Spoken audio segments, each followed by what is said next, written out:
नमस्कार. गोजोस्कोपच्या आजच्या भागामध्ये आपण भाजपच्या दक्षिण दिग्विजय ही एक 4-5 भागांची मालिका आम्ही करतो आहे आणि ते आपल्यासाठी ठेवतो आहे.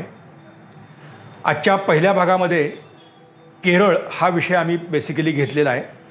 त्यातही पंतप्रधानांनी आत्ता राममंदिराच्या उद्घाटनापूर्वी दक्षिण भारतात जे काही प्रवास केला त्यापैकी ते गुरुवायूरच्या मंदिरात गेलेले होते आणि तिथे त्यांनी पूजा वगैरे केली. त्यानंतर तिथले एक अतिशय प्रसिद्ध असे अभिनेते सुरेश गोपी यांच्या मुलीच्या लग्नाला ते उपस्थित होते आणि त्यानिमित्ताने पुन्हा की दक्षिण भारतामध्ये काय स्वरूपाचे बदल होत आहेत हा विषय चर्चेत येतो आहे. तर त्या संदर्भातलंच विवेचन हे पुढच्या काळात आम्ही 4 ते 5 भागांमध्ये आपल्यापर्यंत आणतो आहे. मध्यंतरी आपल्याला आठवत असेल की काँग्रेसचे नेते राहुल गांधी आणि त्यांच्या अन्य काही नेत्यांनी उत्तर आणि दक्षिण असा वाद निर्माण करायचा प्रयत्न केला आणि दक्षिण भारतातले लोक हे काँग्रेसच्या बाजूनं कसे आहेत हे सांगायचा खूप सारा प्रयत्न त्या सगळ्यामध्ये होता. तो सगळा वाद म्हणा किंवा त्याविषयीची चर्चा आपल्याला माहिती आहे. आणि एक वस्तुस्थिती आत्ता कायम आहे ती म्हणजे केरळ असेल, तमिळनाडू असेल किंवा आंध्र प्रदेश आणि इव्हन आताचं तेलंगणा या सगळ्या भागामध्ये भाजपला कधी फारशी जागा निर्माण करता आलेली नाही ही एक वस्तुस्थिती आहे, ती मान्यच केली पाहिजे. परंतु मित्रांनो, गेल्या काही वर्षामध्ये फार सिस्टमॅटिकली भाजपनं या राज्यांकडे लक्ष दिलं आहे. हे सध्या ज्या काही घटना घडत आहेत त्याच्यावरून आपल्या लक्षात येईल. केरळमध्ये विशेषतः जर आपण लक्षात घेतलं म्हणजे आपण दाक्षिणात्य चित्रपटसृष्टी म्हटल्यानंतर तेलुगू किंवा तमिळ हे आपल्या डोळ्यासमोर चटकन येतात. त्या तुलनेत मल्याळी चित्रपटसृष्टी आपल्या डोळ्यासमोर येत नाही. तिथले मामुट्टी असेल किंवा मोहनलाल असेल आणि आता मामुट्टीचा मुलगा सलमान डुलकर किंवा अभिनेत्री शोभना आहे, रेवती आहे, अशा काही थोडी लोकं सोडली तर तिथल्या चित्रपटसृष्टीतली फार लोकं आपल्याला माहिती आहेत असंही नाही किंवा त्या चित्रपटांचे विषय नेमके काय असतात हे कधी कधी चर्चा होते. बाकी ती चित्रपटसृष्टी आपण दाक्षिणात्य या एका सदरात मोडतो. पण मित्रांनो, तसं नाही आहे. केरळची संस्कृती काहीशी वेगळी आहे, त्यांची भाषा काहीशी वेगळी आहे आणि तिथले सामाजिक ताणेबाणे हे खूप वेगळ्या स्वरूपाचे आहेत. आणि या सगळ्याचं एक मिश्रण या मल्याळी चित्रपटसृष्टीत झालेलं आपल्याला दिसून येतं आहे. पंतप्रधानांनी या दक्षिण दौऱ्याच्या वेळेला ज्या वेळेला ते रामेश्वरमला गेले किंवा रंगनाथ मंदिर असेल किंवा अन्य काही मंदिरात, तसं गुरुवायूरच्या मंदिरात थ्रिसूरमधल्या ते गेले. तिथं त्यांनी पूजा अर्चा किंवा त्यांचा जो काही एक भाग आहे तो सगळा केला. परंतु जाताना केवळ तेवढा एकच भाग पंतप्रधानांच्या डोळ्यासमोर होता असं नाही, तर त्या निमित्ताने केरळमध्ये जनमानसावरती इन्फ्लुएन्स टाकेल अशा स्वरूपाचे सर्व काही समाज घटक या दौऱ्यामध्ये पंतप्रधानांच्या बरोबर आहेत असं दाखवण्याचा आटोकाट प्रयत्न भाजपनं केला आणि तो कमालीचा यशस्वी झालेला आहे. केरळमध्ये विशेषतः जर आपण एक भाग बघितला तर चित्रपटसृष्टी किंवा आता हे जे मी मगाशी नावं घेतली याशिवायही काही नावं आहेत.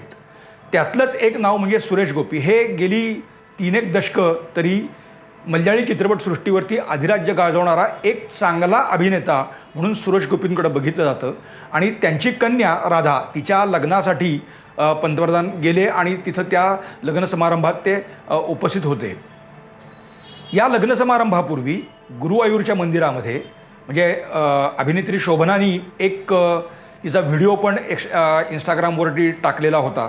तो जर आपण बघितला, या शोभनाला फॅन फॉलोईंग हे म्हणजे केरळ, तमिळनाडू किंवा जगभरातून हे आपण कल्पना करू शकत नाही इतक्या मोठ्या प्रमाणावरती तिचं फॅन फॉलोईंग आहे. अशीच अभिनेत्री आहे रेवती. राममंदिरासंदर्भामध्ये तिने 2-3 अशा स्वरूपाच्या पोस्ट्स इंस्टाग्राम किंवा तिच्या एक्स किंवा अन्य काही समाज माध्यमांवर दिल्या. तिलासुद्धा फॉलोईंग हे जे आहे ते कोट्यांमध्ये आहे आणि त्या समाजमनावरती परिणाम करणार आहेत.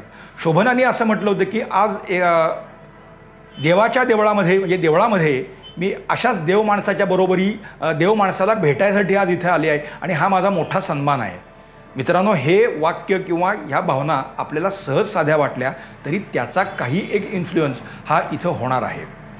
मोहनलाल हा सुद्धा गेली 4 दशकं किंवा मामुट्टी गेली 4 दशकं मल्याळी चित्रपटसृष्टीवरती ज्यांचा एकहाती वर्चस्व आहे असं म्हणायला हरकत नाही.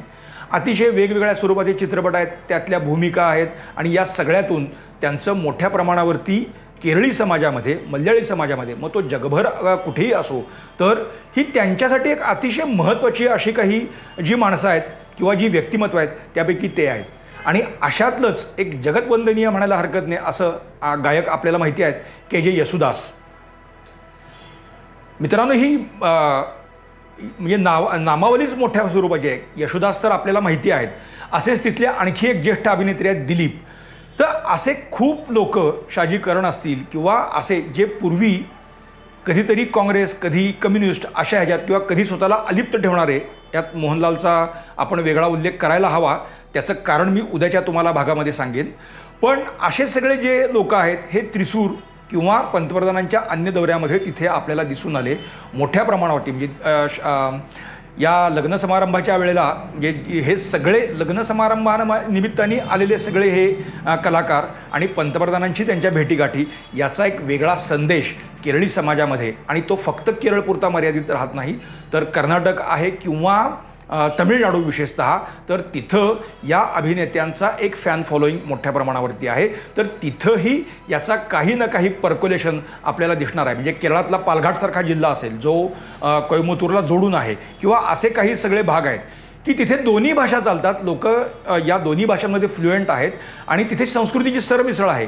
तिथे सुद्धा विशेषतः पंतप्रधान किंवा त्यांचा हा दौरा हा सगळ्या या रुरल भागामध्ये सुद्धा, म्हणजे जिथे कम्युनिस्ट किंवा काँग्रेस यांचा बेस आहे त्या बेसमधल्या साध्या सर्वसामान्य मतदारापर्यंत सुद्धा पंतप्रधानांचा हा दौरा मोठ्या प्रमाणावरती आत्ताही चर्चेचा विषय ठरतो आहे. मित्रांनो, हे भाजपचं खरं यश आहे.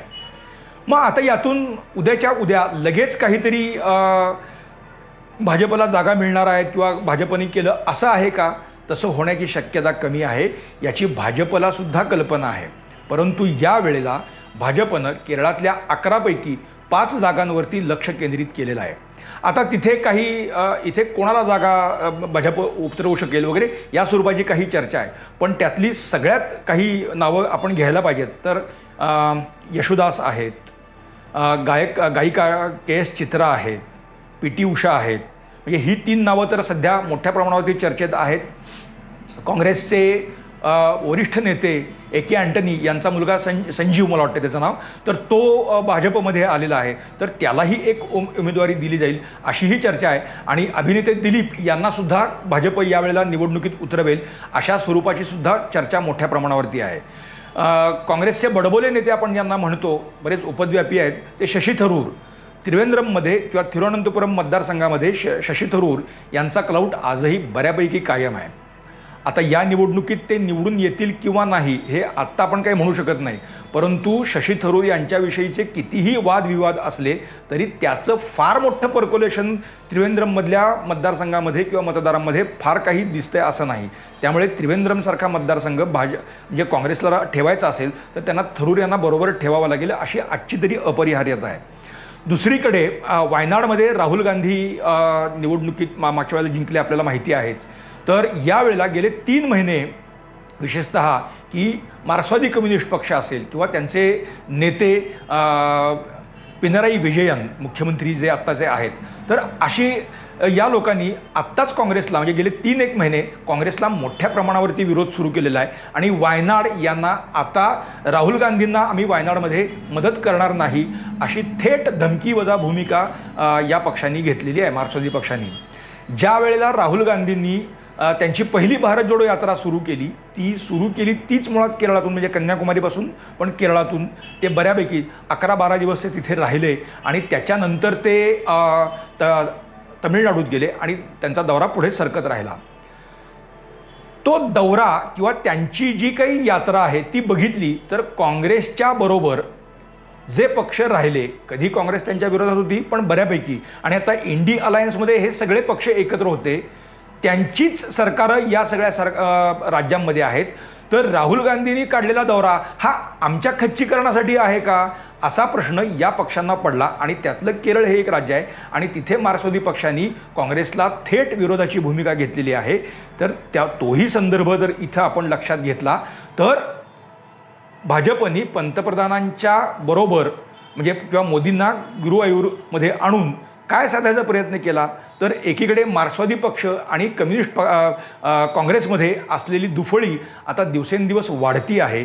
त्या पार्श्वभूमीवरती त्या पार्श्वभूमीवरती जर हे मल्याळी चित्रपटसृष्टीचं काही एक प्रमाणात एकत्रीकरण पंतप्रधानांच्या बरोबर आहे आणि पंतप्रधान या सर्व लोकांच्या म्हणजे त्यांना अतिशय सन्मानाने वागवत आहेत, त्यांच्या भूमिका, त्यांच्या सूचना त्याला किती महत्त्व देतात असं सगळं एक दर्शन यात घडवलं आणि त्याचं पर्क्युलेशन आज केरळी मतदारांमध्ये मोठ्या प्रमाणावरती सुरू आहे. भाजपने 5 जागांचं 11पैकी ध्येय ठेवलेलं आहे. 5च्या 5 जागा जिंकून येतील वगैरे इतकं आपण भ्रमात राहायचं कारण नाही. त्यातही 3 मतदारसंघांवरती भाजपने मोठ्या प्रमाणावरती लक्ष केंद्रित केलं आहे. यशोदास यांना आणि KS चित्रा यांना यावेळेला निवडणुकीच्या रिंगणात उतरवायचं असाही काही एक विचार. पण त्यातही एक छोटीशी अडचण अशी की आज यशोदास यांचं वय हे 83च्या आसपास आहे. म्हणजे भाजपने घेतलेला जो स्टँड आहे की 75 वर्षाच्या पुढे कोणालाही उमेदवारी म्हणा किंवा सक्रिय राजकारणात नाही, त्यांनी मार्गदर्शक मंडळात यावं अशी जी भूमिका आहे, तर इथे भाजपला यशोदास यांच्यासाठी हा नियम बाजूला ठेवावा लागेल. पण दक्षिणेत उतरायचं असेल आणि तिथे जर ठाण मांडायचं असेल तर नियमांना मुरड घालावीच लागेल. एवढा सुज्ञपणा भाजपच्या श्रेष्ठींकडे आहे. त्यामुळे असा जुगार कदाचित भाजप खेळूही शकतं, हे आपल्याला लक्षात घ्यावं लागेल. मित्रांनो, केरळमधल्या चित्रपटसृष्टीशी भाजप का जवळीक करू पाहत आहे किंवा त्यातून कोणत्या स्वरूपाचे बदल भाजपला अपेक्षित आहेत हे आपण उद्याच्या भागात बघूया. आमचा आजचा जो प्रयत्न आहे, विश्लेषण आहे, मित्रांनो, हे विश्लेषण आपल्याला कसं वाटलं हे आम्हाला आवर्जून सांगा. लाईक करा, शेअर करा, सबस्क्राईब करा. गोजोस्कोप. धन्यवाद.